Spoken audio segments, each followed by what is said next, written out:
Tara. Thanks, John.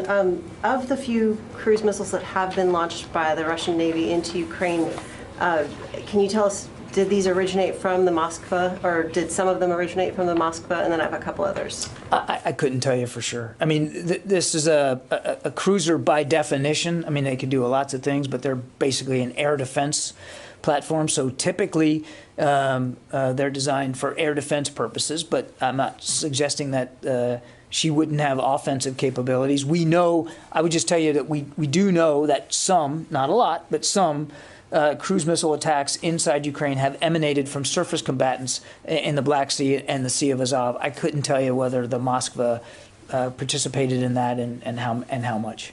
Okay, and then just two others. On the USVs that the U.S. will be providing to Ukraine, will these unmanned surface vehicles be armed, and kind of what will their purpose, or what will they be able to provide Ukraine? Yeah, they're designed to help Ukraine with its coastal defense needs, and I think I'm just going to leave it at that. I'm not going to get into the specific capabilities, but they're designed to help Ukraine with its coastal defense needs.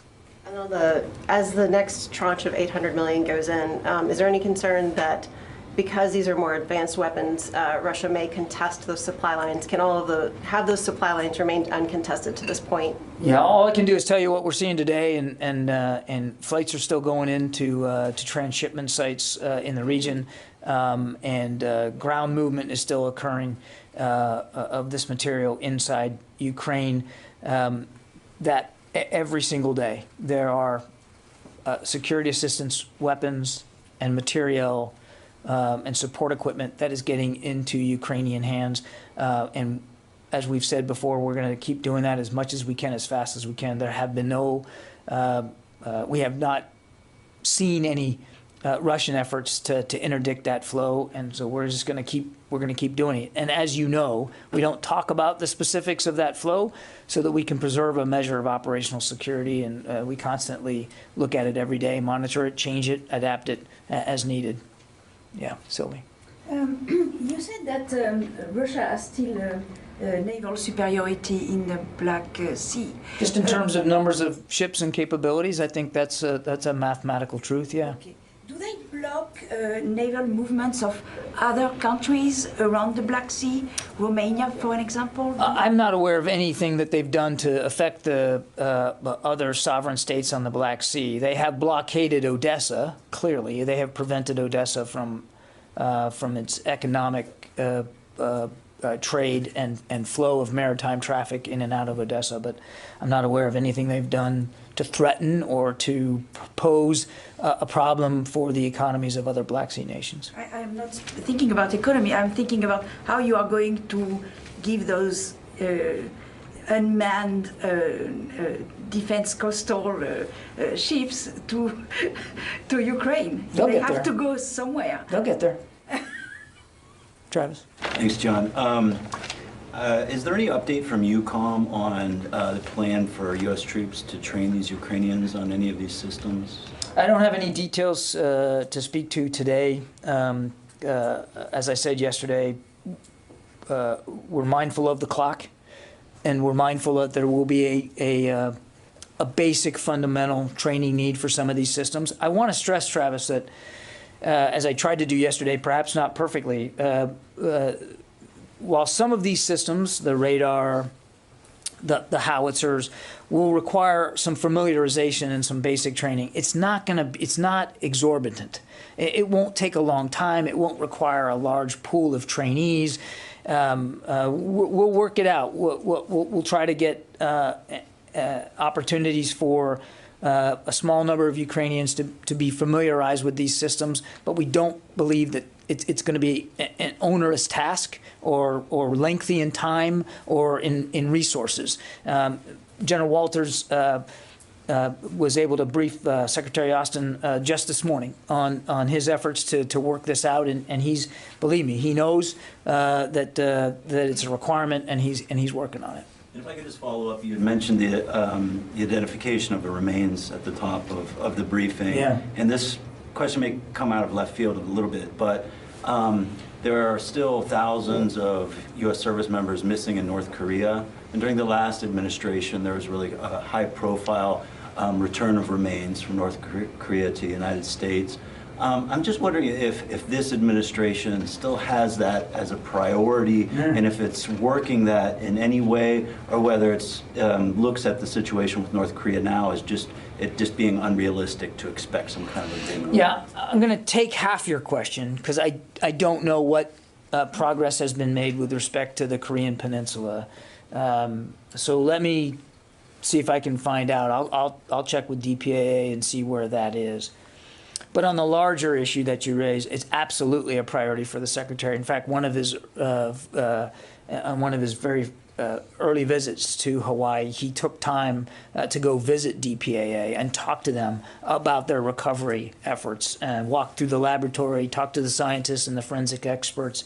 It was quite a fascinating day, and he is 100% committed to doing everything that we can and he can to support DPAA in this mission. And it's not just Korea; it's Vietnam. It's from World War II. I mean, there's a lot of work that they're doing, and he's 100% supportive of that. He certainly understands and respects the closure that this offers to families of the fallen and the lost, and it's an incredible effort that has spanned multiple administrations, of course, going back. So I can tell you he's 100% committed to that. Now, exactly what that looks like on the Korean Peninsula, I'd have to get you a better answer.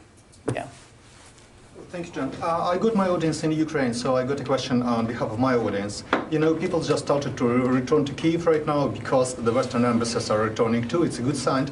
And right now, people are just concerned so very much, and I spoke with my colleagues on the ground, I spoke to politicians today about this Russian military threat to strike Ukrainian decision-making centers, including those in Kiev. Possibly means Minister of Defense, possibly means Office of the President. Sure. So could you share your assessment?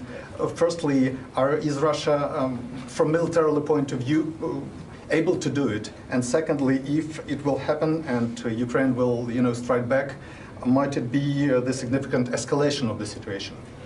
So, I mean, the first answer to your question is yes, of course, Russia still has the capability to strike Kyiv. I mean, even as we started to see their troops retreat from Kyiv and Chernihiv from the north, I said many times that we do not believe that Kyiv was no longer under threat, particularly from airstrikes. I mean, we said that many times in the early stages of this retreat and this repositioning of Russian troops. The Russians still have long-range airstrike capability available to them, whether it's through missiles or from air-launched cruise missiles. Ballistic missiles or air-launched cruise missiles. They still have that capability available to them. We never, for a moment, even as the Russians began to reposition, felt that Kyiv wasn't potentially still under threat. I can't and won't speak to specific intelligence assessments about what the likelihood is here, but we're mindful that not just Kyiv but other cities in Ukraine could still come under threat from Russian air attacks and missile strikes. Okay. Yeah.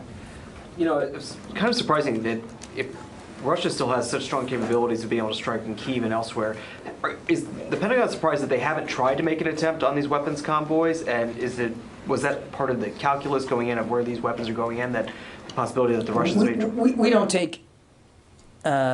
don't take any movement of weapons and systems going into Ukraine for granted, not on any given day, and that's why we're very careful about how much information we put out there about it. That's why we're careful to modulate that activity on any given day.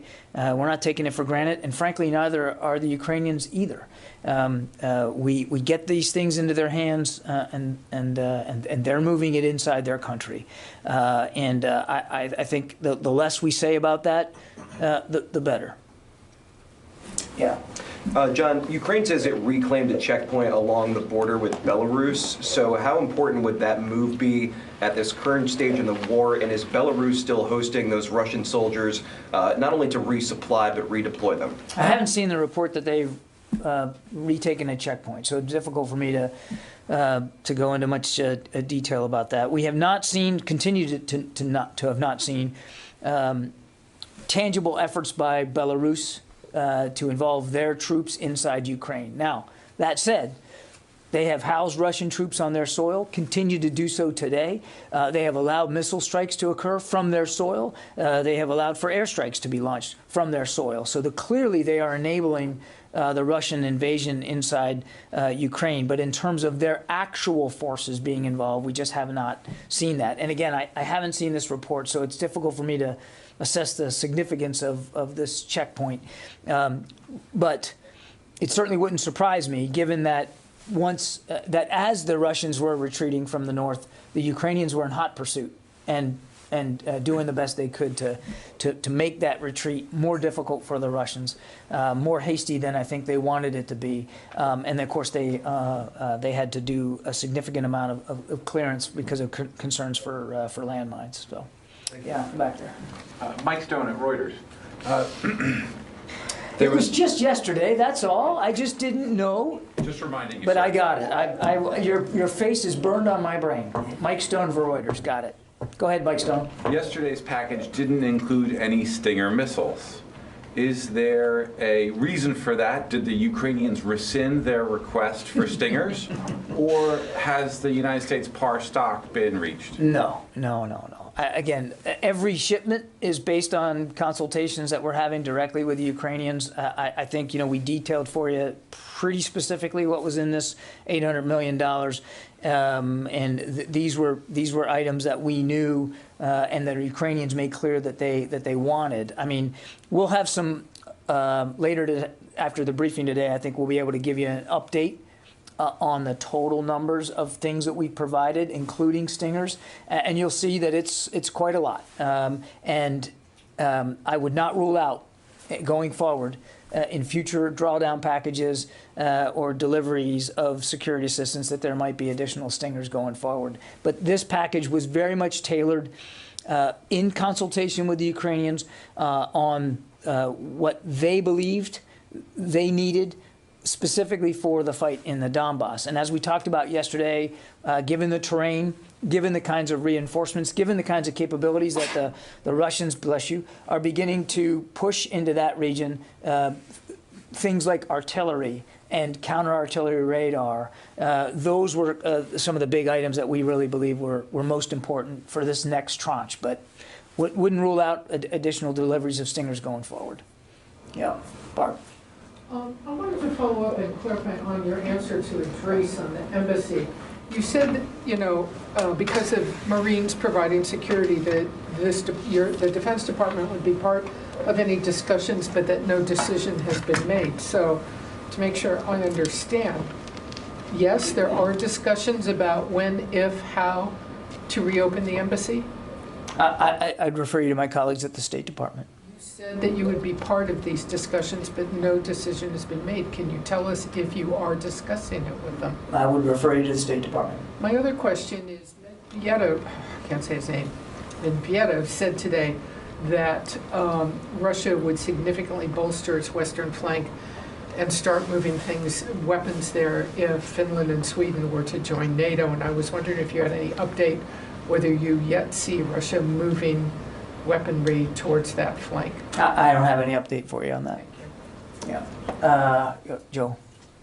Yes, sir. Thanks.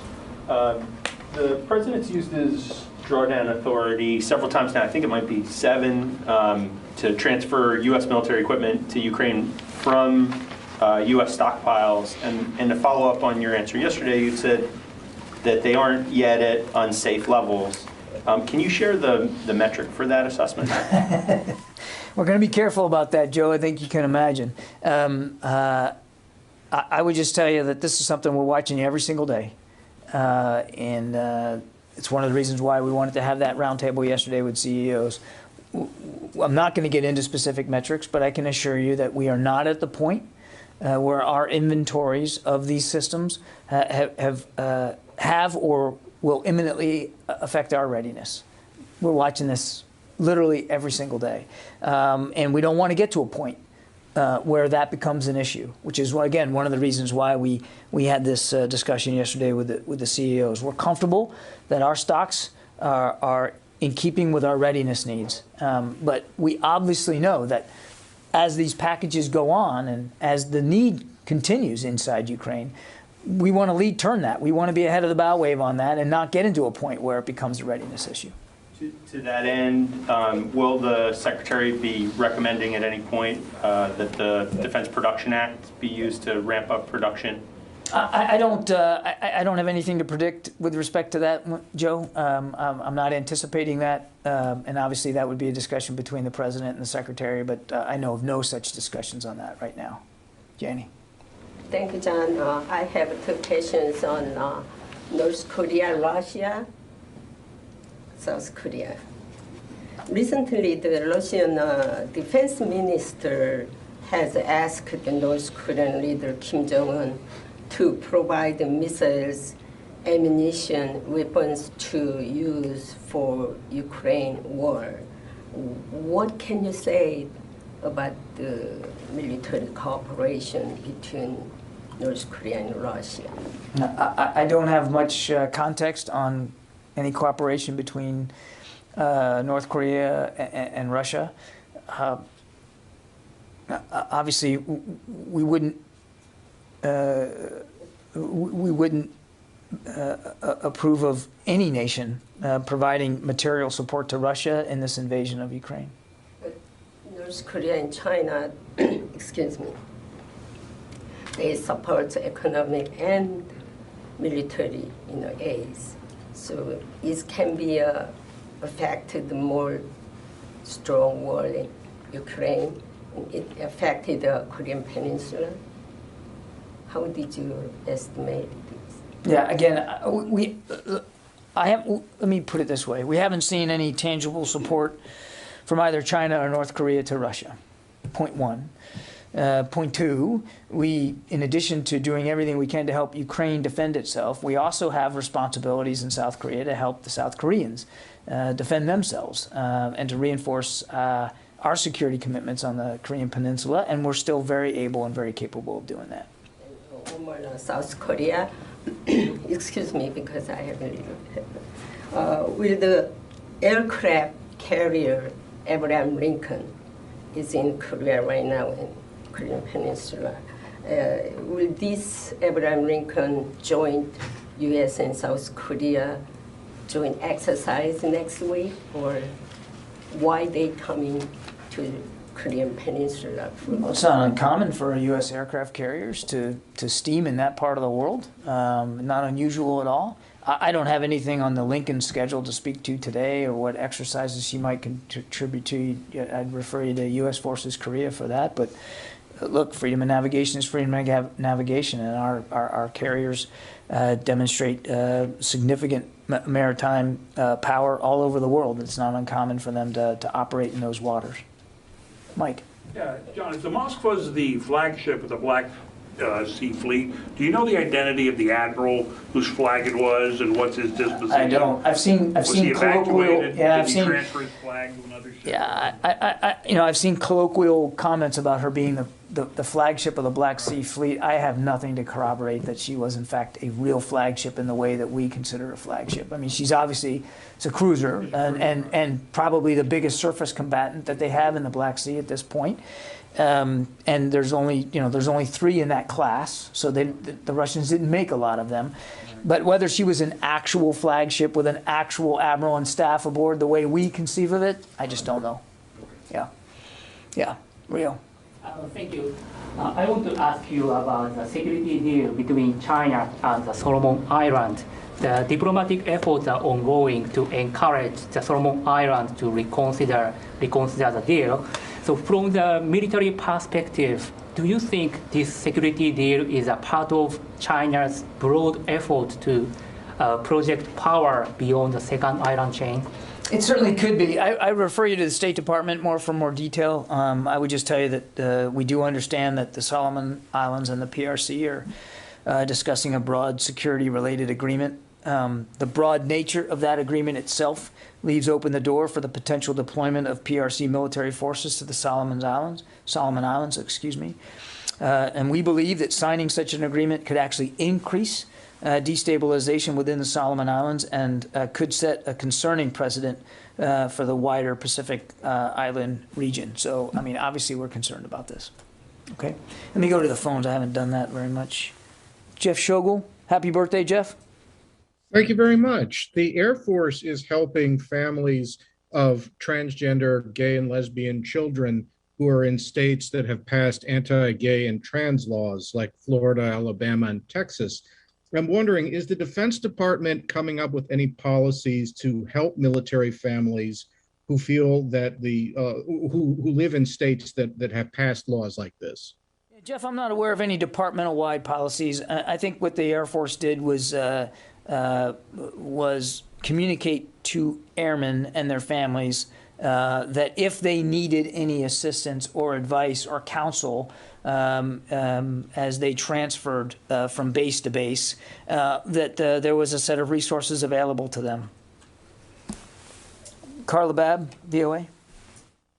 Hey, thanks, John. Like Barb, I am interested in Russia's threat to deploy nuclear weapons in and around the Baltic should Finland and Sweden join NATO. How concerning is this threat to the Pentagon? And also, Medvedev was claiming that Russia was not to blame for this. What would you say about that? Sorry, that's my daughter.